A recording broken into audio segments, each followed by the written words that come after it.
নমস্কার, আমি ব্রততী। বাংলা সাহিত্য পাঠে ব্রততী চ্যানেলে সকলকে অনেক অনেক স্বাগত জানাচ্ছি। আজকে আবার শুরু করছি অশনি সংকেত। ও মা, সে কি সর্বনাশ! হ্যাঁ গো, কি হবে ওর ছুটকির? ওকে লাথি মেরে তাড়িয়ে দেবে শখ মিটে গেলে? তখন নাম লেখাতে হবে শহরে গিয়ে, নয়তো ভিক্ষে করতে হবে। চতুর্থ দিন অনেক রাতে কে এসে দাঁড়ালে ঘরের বাইরে থেকে। ও বামুন দিদি। ময়না জেগে উঠে বললে, কে ডাকছে বাইরে ও দিদি বলে? সে উঠে দৌড় খুলে দিতেই ছোট বউ ঘরে ঢুকলো। পরনে নতুন কোড়া লাল পেরে শাড়ি, গায়ে সাদা ব্লাউজ, হাতে নতুন কাচের চুড়ি। অনঙ্গ বউ বিস্ময়ের এবং আনন্দের সুরে বললে, কি রে ছোট বউ? ছোট বউ মেঝের উপর বসে পড়ল। একটুখানি চুপ করে থেকে ফিক করে হেসে ফেলল। ময়নার মাও ততক্ষণ উঠেছে। ছোট বউয়ের কাণ্ড সব শুনেছে কদিনে। ময়নার মা ছিল কামদেবপুর গায়ের মধ্যে সকলের চেয়ে নিরীহ মেয়ে মানুষ, কখনো কারো কথায় থাকে না। গরিব ঘরের বউ, দুঃখ ধান্দার মধ্যে চিরকাল ছোট ছোট ছেলে মেয়েগুলোকে মানুষ করে এসেছে। সে শুধু চুপ করে ওর দিকে চেয়ে রইল। এমন অবস্থায় আবার লোকের মুখে হাসি বেরোয়? ময়নার মা একথাই ভাবছিল। অনঙ্গ বউ রাগে সুরে বললে, হাসি কিসের? ছোট বউ মুখ চুন করে বললে, এমনি। ও পুটলি কিসের? ওতে চাল তোমার জন্যই এনেছি। ঝাঁটা মারি তোর চালের মাথায়। নিয়ে যা এখান থেকে। আমি কি করব তোর চাল? রাগ করো না বামুন দিদি, পায়ে পড়ি। তুমি রাগ করলে আমি কনে যাব। এবার ছোট বউয়ের চোখ দুটো কেমন জলে ভরে এলো, সত্যিকারের চোখের জল। অনঙ্গ বউয়ের মনটা নরম হলো। খানিকটা স্নেহের সুরে বললে, বদমাইশ কথাকার ধাড়ি মেয়ে, তোমার কাণ্ডজ্ঞান নেই? কি কাজ করতে কি কাজ করে বসো, তোমার জ্ঞান হয় না? আজ বাদে কাল কোথায় গিয়ে জবাবদিহি করতে হবে সে খেয়াল হয় না তোমার? সত্যের ঝাঁটা মারি তোমার মাথায়, তবে যদি এর রাগ যায়। অজ্ঞান পাপীকে ভগবানও বোধহয় এমনি সস্নেহে অনুযোগের সুরে তিরস্কার করেন। ছোট বউ মুখ চুন করে মাটির দিকে চেয়ে রইল। এরই মধ্যে একদিন মতি মুচিনি অতি অসহায় অবস্থায় এসে পৌঁছালো ওদের গায়ে। সকালে হাবু এসে বললে, মতি দিদিকে দেখে এলাম মা, কাপালিদের বাড়ি বসে আছে। ওর চেহারা বড় খারাপ হয়েছে। অনঙ্গ বউ বললে, কিরকম দেখে এলি? রোগা মতো। জ্বর হয়েছে? তা কি জানি, দেখে আসবো। হাবু আবার গেল, কিন্তু মতিকে সেখানে না দেখে ফিরে চলে এলো। আর দুদিন ওর কথা কারোর মনে নেই। একদিন সকালে মতি হাবুদের বাড়ির সামনে একটা আম গাছের তলায় এসে শুয়ে পড়ল। ওর হাত পা ফুলেছে, মুখ ফুলেছে, হাতে একটা মাটির ভার। সারা দুপুর সেখানে শুয়ে জ্বরে ভুগেছে, কেউ দেখেনি। বিকেলের দিকে গঙ্গাচরণ বাড়ি ফিরবার পথে ওকে দেখে কাছে গিয়ে বললে, কে? ওকে চিনবার উপায় ছিল না। মতি অতি কষ্টে গঙিয়ে গঙিয়ে বললে, আমি দাদা ঠাকুর। কে মতি? এখানে কেন? কি হয়েছে তোর?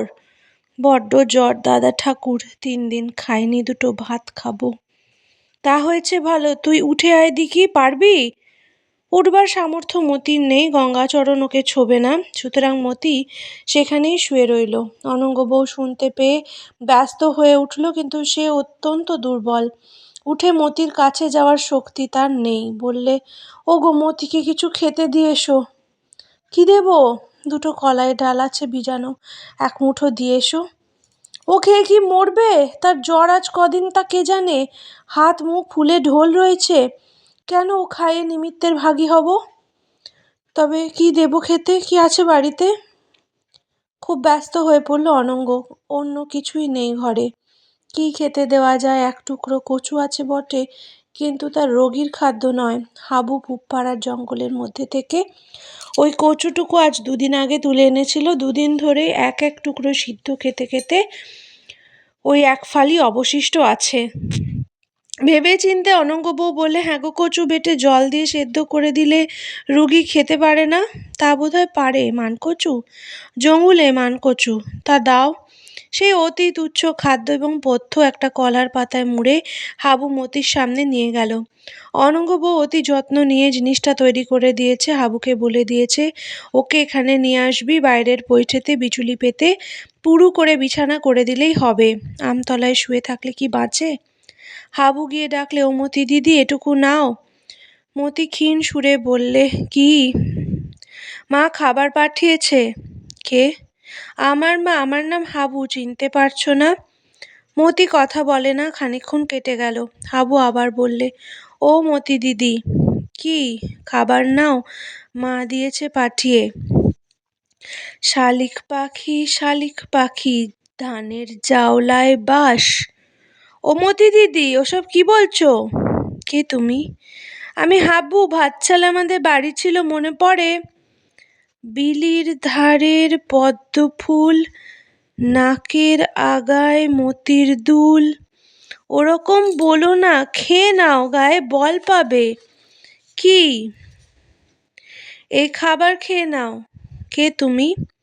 আমি হাবু, আমার বাবার নাম গঙ্গাচরণ চক্রবর্তী, পণ্ডিত মশাই ছিলেন, মনে পড়ে না?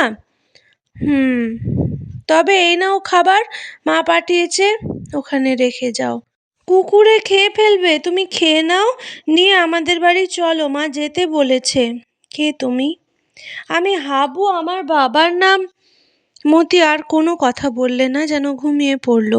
হাবু ছেলে মানুষ, আরো 2-3 বার ডাকাডাকি করে কোনো উত্তর না পেয়ে সে কচু বাটাটুকু ওর শিয়রের কাছে রেখে চলে এলো। অনঙ্গ বউ বললে, কি রে মতি, কই নিয়ে এলি নে? সে ঘুমুচ্ছে মা, কি সব কথা বলে আবোল তাবোল। আমার তো ভয়ই হয়ে গেল, খাবার রেখে এসেছি তার শিয়রে।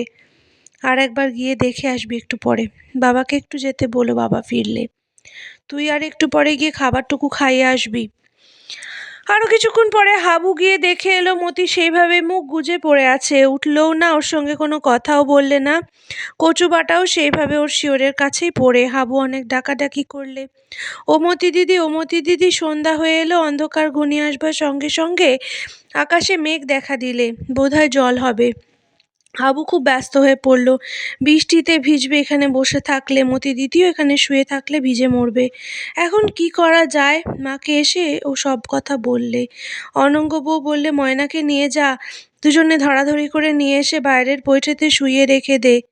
ময়না হাসি খুশি প্রিয় চঞ্চলা মেয়ে, সে বললে, আমরা আনতে পারবো? কি জাত কাকিমা? মুচি। ময়না নাক সিটকে বলল, ও মুচিকে ছুতে গেলাম বই কি ভর সন্ধেবেলা। আমি পারবো না, আমি না বামুনের মেয়ে। বলে হাসতে হাসতে হাবুর সঙ্গে বেরিয়ে চলে গেল। দুজনে গিয়ে দেখলে মতি সেভাবেই শুয়ে আছে, সেই একই দিকে ফিরে, ওর মাথার শিয়রে সেই কচুবাটা, পাশে একটা মাটির ভাঁড়। ময়না গিয়ে ডাকলে, ও মতি। কোনো সাড়া শব্দ নেই। ময়না হাবুর চেয়ে বয়সে বড়, বুদ্ধিশুদ্ধি আরও একটু পেকেছে। সে আরও কাছে এগিয়ে গিয়ে ভালো করে দেখে বললে, কাকাবাবু বাড়ি থাকেন তো, ডেকে নিয়ে আয় দেখি। হাবু বললে, কেন? আমার যেন কেমন কেমন মনে হচ্ছে হাবু, একজন কোনো বড় লোককে ডেকে নিয়ে আয় দেখি। এমন সময় দেখা গেল কাপালিদের ছোট বউ সে পথে আসছে। ময়না বললে, ও মাসি, শোনো এদিকে। কি? এসে দেখে যাও, মতি দিদির কথাবার্তা বলছে না, কেমন করে শুয়ে আছে কেন? ছোট বউ তাড়াতাড়ি এগিয়ে এসে ভালো করে দেখলে মতি মারা গিয়েছে। সে আর উঠে কচুবাটা খাবে না, ভাঁড়েও আর জল খাবে না।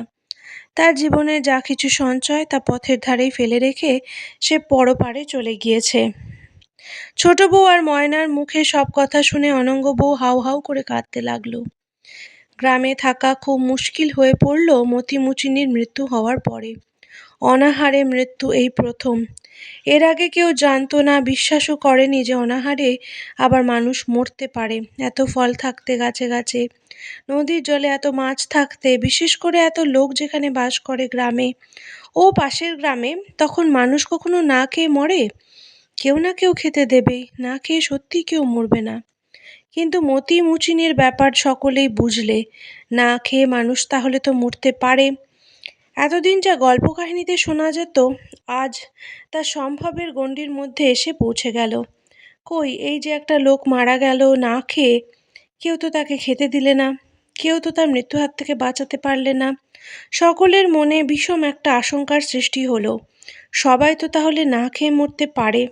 দুর্গা ভট্টাচার্য সেদিন দাওয়ায় বসে মতি মুচিনির মৃত্যুর দৃশ্য দেখলে, মনে মনে ভাবলে, এবার আমার এতগুলো ছেলে মেয়েকে খেতে দেবে কে?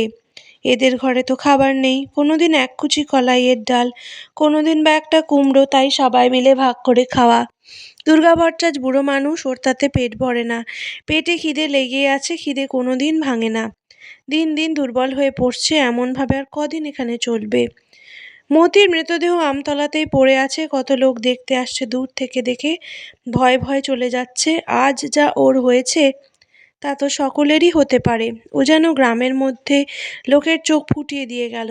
একটা মূর্তিমান বিপদের সংকেত স্বরূপ ওর মৃতদেহটা পড়ে রয়েছে আমগাছটার তলায়। অনাহারে মৃত্যুর প্রথম অশনি সংকেত। দুর্গা ভট্টাচ বললে, তাই তো ভায়া, এখন কি করা যায়? গঙ্গাচরণ সন্তুষ্ট ছিল না ওর উপর। এক পাল ছেলে মেয়ে নিয়ে এসে ঘাড়ে বসে খাচ্ছে বিপদের সময়। স্ত্রীর ভয়ে কিছু বলতেও পারা যায় না।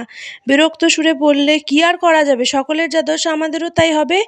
না খেয়ে আর কটা দিনই বা চলবে, তাই ভাবছি একটা হিলে না হলে যাই বা কোথায়। একটা হিললে কি এখানে বসে হবে? চেষ্টা করে দেখতে হবে। অনঙ্গবউ কাপড়ের ছোট্ট এতটুকু একটা পুঁটলি হাতে ওদের দেখিয়ে বললে, এতে কি আছে বলো তো জ্যাঠামশাই, বলুন তো এতে কি?